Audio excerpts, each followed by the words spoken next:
Hey, what's going on? I'm Matt O'Leary back with another video, and today I'm going to be talking about Marcus Maye and how the New York Jets franchise tagged him. But before we get started, just wanted to mention you can follow me on social media at Matt O'Leary NY.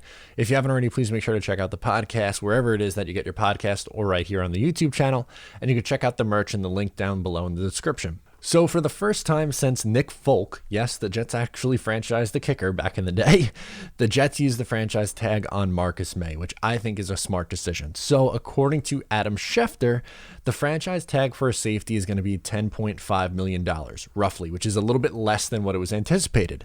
Over the cap had it at 11 and change, I think 11.1 or 11.2. So $10.5 million is pretty good value considering what Marcus Maye would probably get in a long-term deal.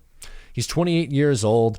He's going to become a free agent now at 29 years old. So maybe, like, if you're just trying to think of the reason why the Jets did this, A, it automatically keeps him in the door so he is not testing free agency. And the Jets still have time to sign him to a long-term deal. This doesn't necessarily mean that he's not getting one this year. You have until, I believe, July 15th, sometime in July. And then he being Marcus Maye, has two choices. He could either play on the franchise tag or sit out the year, which I don't think he's going to do that. So I think he would play on the franchise tag if it came to that, but the Jets do have the opportunity to sign him long term. Here's why it could work for both sides. We'll talk about the Jets first, then Marcus Maye. For the Jets, sometimes paying a defensive back into their 30s is not something you would like to do, especially if you're a team that you think is maybe not, a win now team, a team that's going to be looking at a window in 2 years from now and beyond.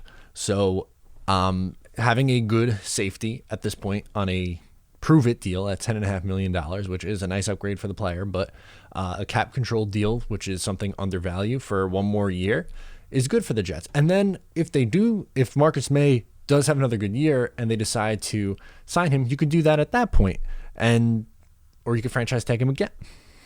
Or you can franchise tag him again, which I don't think the Jets would do. And from Marcus Maye's perspective, sure, you can hit the market this year, but in a COVID economy, are you going to get the same money that you would normally get? I don't know. So Marcus Maye has the opportunity to get a nice pay increase, $10.5 million, a pretty good chunk of change. And then on top of that, he hits the market in 2022 when the salary cap is going back up. So that is definitely something that he can cash in on and get even more money betting on himself on a one-year deal on a franchise tag. So it could potentially work for both sides if they don't reach a long-term agreement. But let's talk about Marcus Maye, the player, a little bit and why he is worth that franchise tag.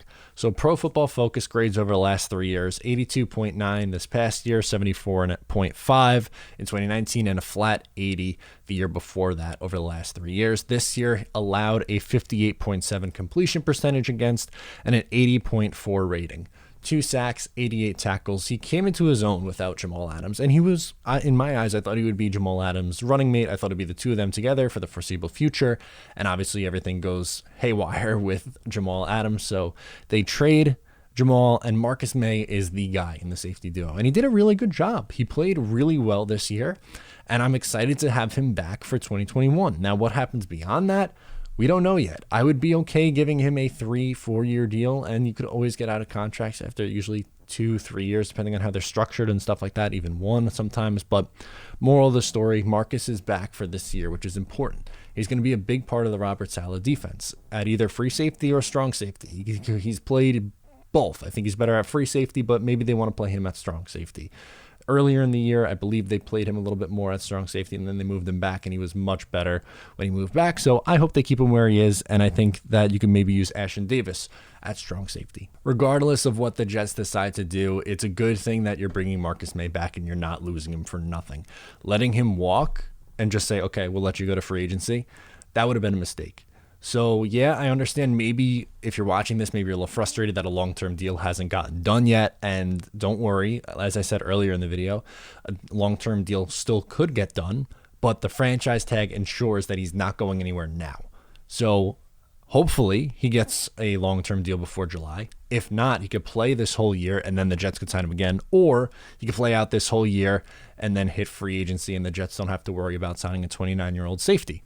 There's a lot that goes into it. We're going to see how it plays out. I would think that he's going to play well in a Robert Saleh system. So I want to watch him play. I'm excited that he's coming back, and hopefully the Jets defense is better because of this. I think it's a good thing that Marcus Maye is coming back. So let me know what you think in the comments down below. Are you happy about the franchise tag? Would you have preferred something else? Would you wanted him to walk and get a upgrade in either free agency or the draft, let me know. Sound off in the comments or on social media at Matt O'Leary NY. Just a quick video, my reaction to the news. So let me know what you think. And I'm Matt O'Leary, and I'll talk to you next time.